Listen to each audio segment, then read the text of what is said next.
What's up, everybody? This is the third episode of Kofe Talk, a podcast in which we connect you with someone from the sports community over a cup of coffee.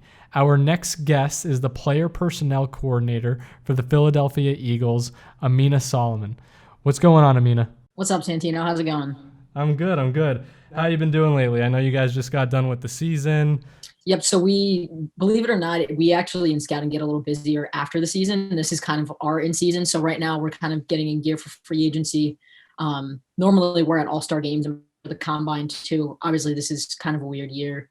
And then getting into draft prep too. So this is really like our on season. So this must have been such a strange year, and especially going into this one. And I saw that the combine was just canceled. What are you guys doing in preparation? Yeah. So, I mean, I guess we're a little bit prepared for going into this because we went to combine last year, but a lot of the other things got canceled. So the plan is for right now that the pro days are still going to be allowed to happen. And I think they're aiming to make them more regional, where the teams that can drive to those pro days will send guys and just make sure we have really good video footage. We're on the same page and sharing timing numbers and things like that. So I think that's the plan for right now. There's not going to be like an official combine with all those things, but kind of just gathering the information and sharing the film from those. And then, of course, just doing our homework in terms of contacting people and talking to their coaches and talking to their contacts and things like that, just to get everything covered. I know a little bit about what you do, but can you go into, what your day-to-day looks like? I'm sure it's changed as you've kind of worked your way up through the Eagles organization. Yeah, so a day-to-day right now in the off season, like I said, so we're heading into free agency, obviously, so making sure our evals are in. So I'm probably more involved in pro scouting than I am in college. Yeah. So we all have certain teams and positions that we're responsible for. So just making sure we're watching all the upcoming free agents. And then kind of stacking our boards accordingly. We'll have meetings on those soon. And then for college, kind of same deal. We all have certain schools or certain positions, players that we're watching and getting evals in on. Like I said, normally this time of year would be going to combine, going to the all-star game, reviewing players. So we're kind of missing that aspect right now. And then I would say in season, it's similar. So we're obviously getting a head start on watching our college guys, on watching our pro guys for the teams that we're responsible for. In pro scouting, we also deal with pro advances. So basically just gathering information to kind of assist the coaches so that all they have to focus on is coaching. So getting them up to speed with like stats, tendencies, injuries and things like that. So they don't have to do that research on their own. So we'll do those in season. I do a little bit of work with officiating, just helping get our database set up, just again, to kind of eliminate that aspect of the game for everybody else. Okay. And then we're obviously self-scouting in season 2. So keeping track of how our players are doing and just making sure that we're on top of that every week. I was at Georgia Tech last year, and obviously when COVID went down, those area scouts weren't able to come and watch film at the facility and come to practice and do all those different things. What has the difference been there? Most of the pro liaisons and the coaches were able to set up like Zoom calls where they're either meeting with scouts individually or getting them all in a group and kind of answering those questions that you would typically do in person. Obviously, you're not getting that practice exposure, so that's a little tougher. I'm not sure if they were able to share practice film or the logistics on that. Some of them were able to come to games, not to sit like in the stands or like in a separate section or just based on every stadium's regulations. So obviously just navigating through that. And then again, trying to get as much information as we would normally get in a regular year from a remote setting as much as possible. Where did you get started and when did you know you wanted to create a career in sports? So I started at Temple. I actually in high school thought for the longest time that I wanted to be like an orthopedic surgeon and I liked sports medicine. Okay. And as I like kind of went through that process, I took a career planning class in like senior year of high school. And they were asking us, we had like 5 minutes left at the end of the class. And she was like, all right, talk about what do you want to do and why do you want to do it? So I was like, oh, like I want to do sports medicine. I really love sports. And she was like, do you like medicine? I was like, no, I just like sports. And she's like, there's nothing you can do, right? Yeah. So I think that was like the first time I really thought about like I can kind of go that route and not do that. So I mean, I went through the phase of thinking that I wanted to be an agent. I think I learned more about that and realized that wasn't for me. So I went to Temple in the business school. Got to campus and I knew I wanted to do something with football. So I reached out to Sean Patton, who was the DFO at the time, who's now with the Panthers. Yep. And I just said like, hey, I'm a freshman. I'm looking to get involved. This is somewhere I can volunteer. So he brought me in, and I had started spring semester my freshman year, just helping out with like envelopes and like closing letters and random operations tasks that were happening throughout that semester. Yep. Yeah, that was actually the semester that we were practicing in Camden because the field at EO was getting redone. So we were like hopping on buses super early to get to Camden at a high school, and then like coming back, and then everyone trying to go to class after. So that was an eventful semester. Yeah, so that was my first semester, and then I stayed on as like an intern in recruiting / football ops for the rest of my 4 years. I guess backing up a little bit. So the summer before my senior year, I took an internship with the NFL in player personnel. And that was with the league office in New York. Player personnel, I think from that perspective, is less so like scouting when we say personnel now with the team. And it's more so kind of like the back end, almost compliance. So like salary cap, player transactions, approving player contracts, kind of ensuring compliance with like CBA rules overall. Okay. So I took that internship for the summer, went back to school, and then ended up sticking around as a GA in football ops and recruiting. And that would have been the fall of 2017. So after I finished that season, I was taking my master's classes at night. I ended up getting an opportunity to go back to the NFL in the same department. Yep. So that's what I did. I went back there in player personnel.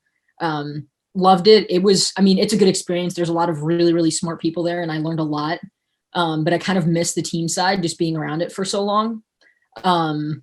Obviously, being around the team side, there's just something about the environment and the atmosphere. It's different. It's amazing. It's the biggest thing I miss. You always have like that little piece of you that's like, I want to be doing the 5 a.m. workouts this morning with the team. Like I want to be shooting that.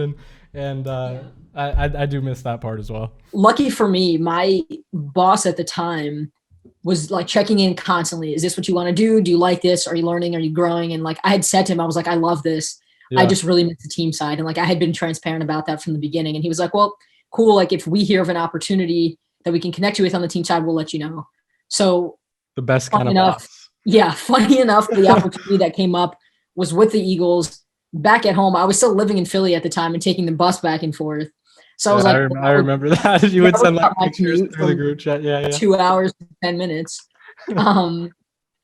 So he knew that they were taking training camp interns for that summer. So that would have been summer of 18. And he was like, hey, cool. If you get the internship and you want to take it, you can take 6 weeks for the internship and come back, which again, I don't think there's a lot of bosses out there that are going to say, take another job and try it out and come back if you don't like it. There's no, for sure. No. So I got pretty lucky in that scenario.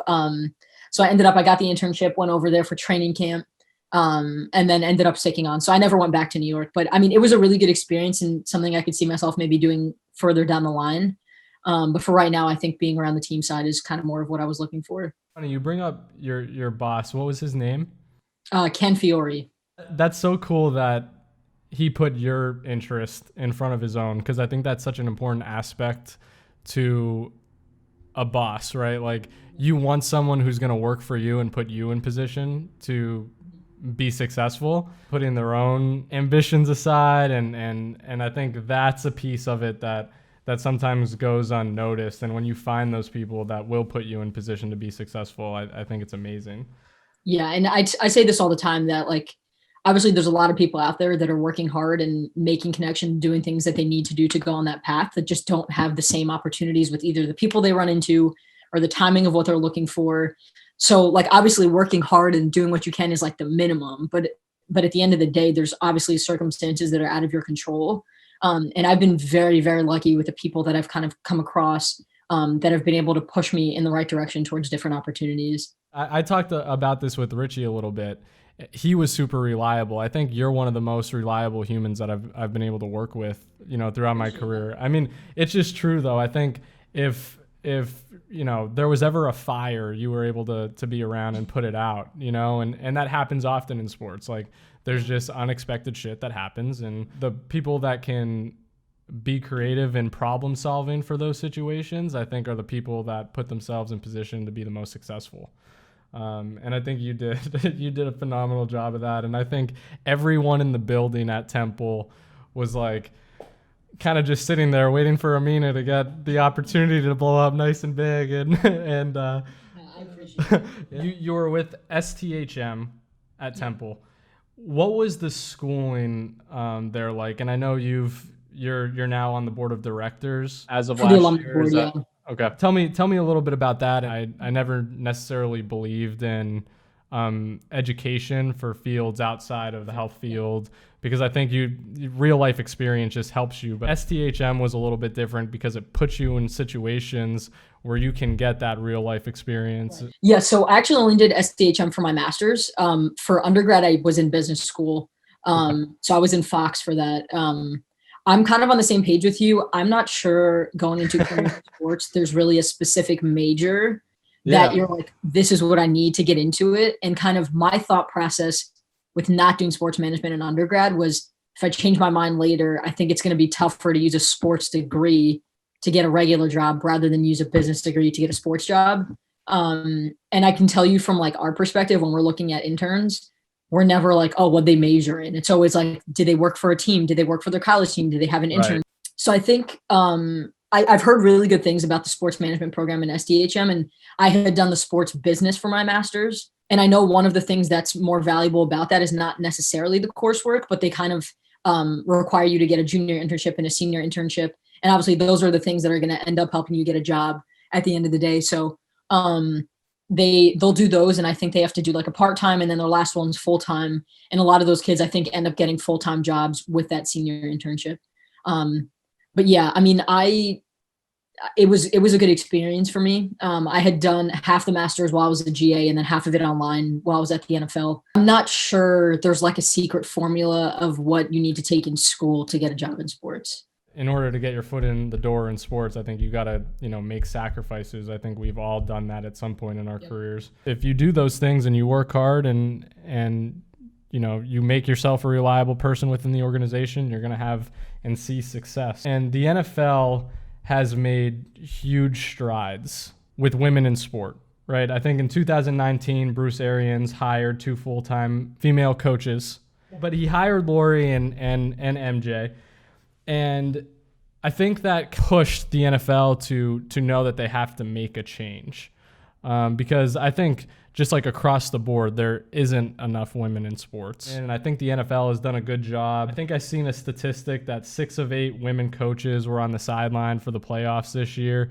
And you put out a tweet that there was, I think, 26 more that were in off-field positions. So tell me a little bit about that experience. You're a woman in sport. Yeah, I mean, it's been good for me. I think, like you said, the NFL is taking big steps. The coaching part is obviously important, and that was getting a lot of press that they were going to be, like you said, I think it was 6 out of the 8 that were going to be in the playoffs. But I think in general, those are obviously the people that you're seeing on TV, but there's so many more behind the scenes. Yeah. And kind of just bringing light to those different opportunities. So like, obviously if you're a little girl watching TV and you're like, oh, cool, that could be me. But if coaching isn't your thing, there's just so many other areas to get involved in. Yeah. That's one of the things that we kind of collectively are like, we always say that like, there's probably a lot of women out there that like, you don't know, you can get involved in a video department or working in sports science or whatever it is. Yeah. So kind of just making sure that there's kind of like an awareness of all the other things you can do. So whether it's scouting or nutrition or sports science or the trainers or whatever it is, I think there's a lot more opportunities. So one of the things that me and my coworker, Catherine, who's also, we were talking this summer and said, there's no like official network. Like we know some of the girls from other roles just because we see them at Combine or we knew each other from before, cross paths at some point, but like we've never all been connected formally, like in any type of like platform. So me and Kat split the league in half and just went down every like roster or front office roster. Yeah. And we're just pulling off like all the girl names that we could find. And we just made a big list, sent out an email and said like, hey guys, we don't think anyone's done this, but we're just trying to get everybody on the same page. Like, are you interested in anything of this sort? So I think we counted 97 total in all the departments. And we had like 87 to 90, like opt in that they would want to be involved somehow. So just to start off, I mean, we just made like a big group chat with everybody, and if nothing else, just to share resources and maybe like overcome obstacles where you think you're the one that's dealing with it, but when you're like, oh shoot, there's 9 other people that have the same issue, it's like, okay, Right. maybe this is a real issue. And even something as simple as like, one of the women from another team was like, oh, we just found out this year that like X, Y, and Z pieces of sideline gear are available in women's. So like, again, something where you're like, oh, well, it's just me. But if you're like, hold on, there's that many other people that are dealing with this. Maybe this is something that like we can go to equipment and see if they can order the right sizes this year.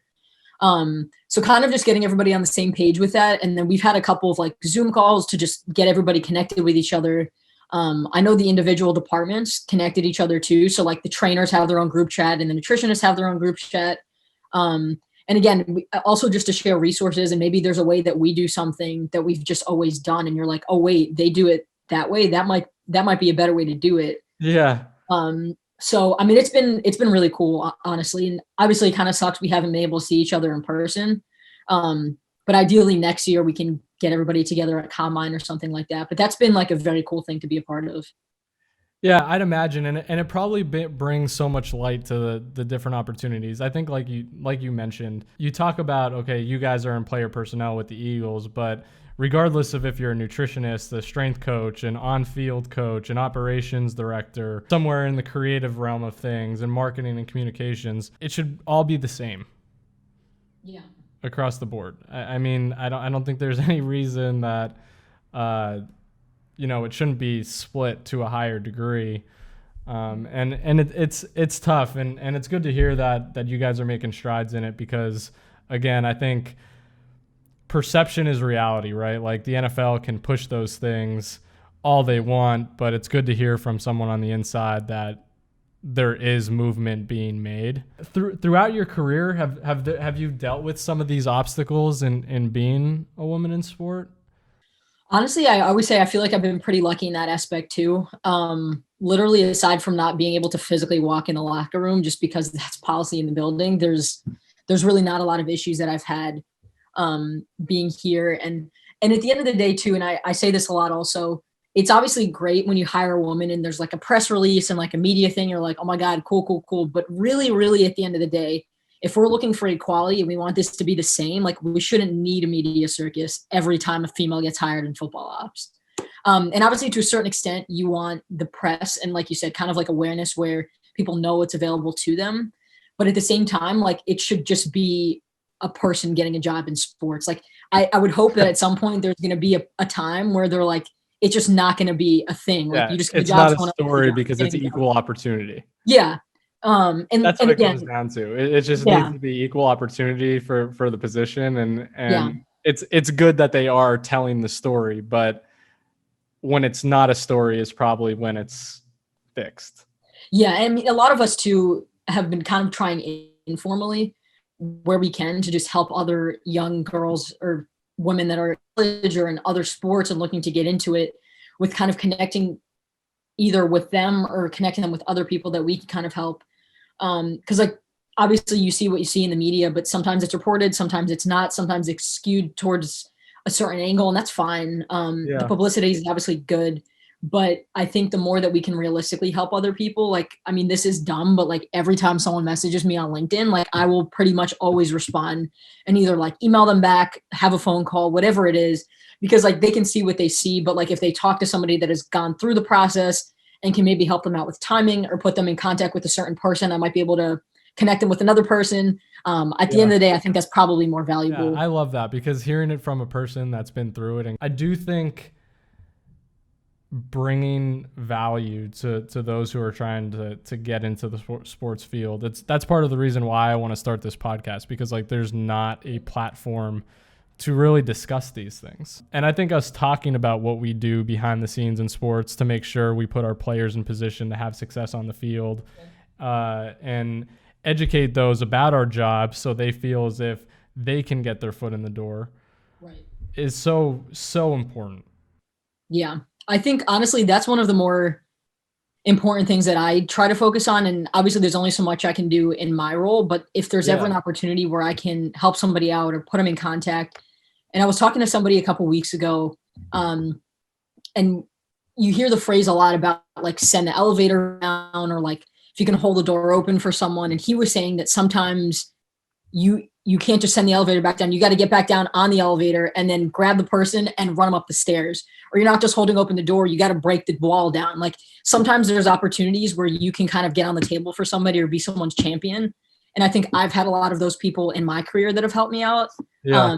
And obviously, like I said, there's only so much I can do now, but that's one of the things that like I try to focus on, and that ideally I would like to kind of work on as I move on. Right now, right, we might not be in position to change things drastically, but if we set the foundation and we continue to put our heads down and continue to work and strive for when we are in those positions, the foundation will be laid and we can just continue to build that up. Yeah.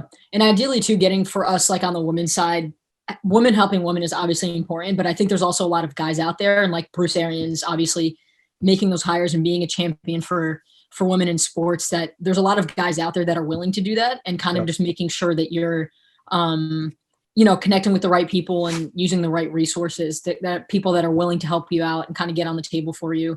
And in my career, starting from Temple and moving through there, I've had a lot of guys that have stood up for me and gotten on the table for me when it was necessary and things like that. And I don't think I would be where I would be without their help. You got to build each other up. I think that's something that gets missed a lot in just like everyday life. I think people forget that with your own success, bring people along with you. You're not getting there by yourself, right? You're not going to have success by yourself, and you should always, lend a hand. I think it's so important to do that. And you're never too big time to pick up the phone or answer a LinkedIn message or DM on Twitter. Just lend people a hand, and it takes 5 minutes. Yeah. And it's a quick thing. And sometimes it won't change a lot. And sometimes it could change someone's career path or set them in a different direction, or make them have like a thought process they hadn't thought of before. And I think the difference, it'll take you 2 seconds, but it could have such a gigantic impact. I think that's huge. I'm going to ask you 2 questions to kind of wrap this whole thing up. Initially on the podcast, I've been ending on what is your fondest memory in sports thus far. So I'm going to ask you that because I do want to hear that. I'm interested if it's a Temple thing, an Eagles thing. Maybe it was you sitting on the buses for 2 hours back and forth from Philly to New York, because some of that process is what I love the most about our jobs, right? Like it's the process of getting there. I'm sure like once we get to the positions that we want to be in, we're going to sit there and be like, damn, I wish I was sitting on that subway train right now, riding into like that's the part that I love. Yeah. Honestly, it's funny that you say that, because this year has been kind of weird with just us having really limited numbers in the building. So one of the things that I kind of helped out with was with the video department. So I filmed the D-line in practice throughout the season. Yeah. And believe it or not, that was one of the things that, like, I mean, honestly, I think I probably learned more from that experience and being around the coaches and being around the players. And obviously from a scouting perspective, we're watching certain things on film and we're making conclusions, but to see it there, and I'm watching the drill and the coach says like, oh, no, you got to fix your hands on that one. That's something where like I'm watching it from the screen, and that's not something that I know necessarily. Yeah. Obviously our D-line was one of our best units this year, just coming out of the season. I think they hit 40 sacks for the year, which was their goal. I don't know if it's a franchise record, but it was up there. Okay. For the season. And so we won't quote you on that. Yeah, don't quote me on that, but they did hit 40. I know that. But being with coaches that really know their stuff, that really relate to the players, and then obviously being around a group of players, and you have so many pros in that room. We had Fletcher Cox, Brandon Graham, Malik Jackson, a lot of guys who've been at it and are not just good players, but good people. And good mentors for the younger guys and good teachers. So that's something that I didn't really see coming, but ended up being like one of the more fun parts of the season, and kind of getting to build a stronger relationship with the coaches, hear their feedback when it's on the field. I think obviously that kind of made me more well-rounded in my understanding, but also I think probably made me a better scout in the long term when I'm looking at those things. Yeah, that's funny that you mentioned that, because I've always been on the field filming from a creative perspective, and I do hear all those different coaching points. Yep. And I've probably taken that for granted a little bit. Right? Because like you don't realize it when you're in the day-to-day doing it. Yeah. But that puts some good perspective in it. And I would always joke to Coach Thacker, and I know you know Coach Thack, that I was gonna be his next defensive GA. I was sitting as the brand manager at Georgia Tech, and I would make the joke, and I would tell Coach Collins too. I was like, I am going to be the defensive GA and probably be a head coach someday. So we made jokes about that too, because I think I left a note on the table, and I wrote like Ameena, and somebody wrote parentheses like D-line assistant. I was like, yeah, might as well be. Yeah. I mean, why not, right? We always say here, and I'm sure you guys too, but the more you can do, and if you can provide value in your regular job and then help somebody else on your off time, it's just, honestly, I think that was one of the more valuable experiences, not just this year, but just in general in my career. Yeah, it helps you put other people's shoes on, right? Like as you work your way up the ladder, you're gonna know more because you've done it. If you've worn a bunch of those shoes and you've dabbled in a bunch of different areas within the organization, it's just going to make you a more well-rounded individual. With that, I do not want this to be lost at the wayside. You also said that you DJ'd the Philadelphia Eagles practice. Is that right? Yeah, I guess DJ might be a strong word. So I made the playlist and we just put it on shuffle. So I wasn't like live DJing. Okay. But we did take player requests. We did like Flashback Fridays, so that was all old school stuff, and then we did the regular playlist the rest of the week. I mean, I had done that at Temple, you know that was one of my like other duties assigned. So I had a great start off with. I mean, that was fun. I listened to music anyways. I was like, hey, might as well make a playlist. And I mean, it's cool. You see everybody getting hyped to a song. I was like, yes, I put that one on there. Music can really play a big part in having an effective practice. Yeah, I guess I'm biased when I say that my playlist was good, but I had gotten pretty good feedback, so I'm gonna go. That's good. Okay, so to wrap it up, and this is the first time I'm doing it this way, is who would you like to see on this podcast in the future? Oh, that's a good one. Honestly, I feel like there's so many different groups of people that you could tap into. I'm biased, obviously, but I have a good friend, Hannah, who is the first female area scout in the NFL. Okay. She works for the Giants, and her story's been pretty cool. So we ran over each other at the league office. We worked there for a little bit together. But she's awesome and just is going to do great things moving on. Yep. Awesome. Well, I will absolutely reach out to Hannah and try to get her on the show. Awesome. And Ameena, I really appreciate you jumping on, and I was really excited to get you on and hear your story about how you've climbed up the ladder and are now the player personnel coordinator for the Eagles. Really, really excited to continue to watch your career as you progress and move forward, because again, at Temple, we knew you were going to be a rock star and you're doing big things, and I appreciate it. Really, really just excited to have you on. And when you are having me. Absolutely. And when you are a GM in the NFL, just remember us small people. Oh my God. There's no small people. Baby steps. We'll get there when we get there.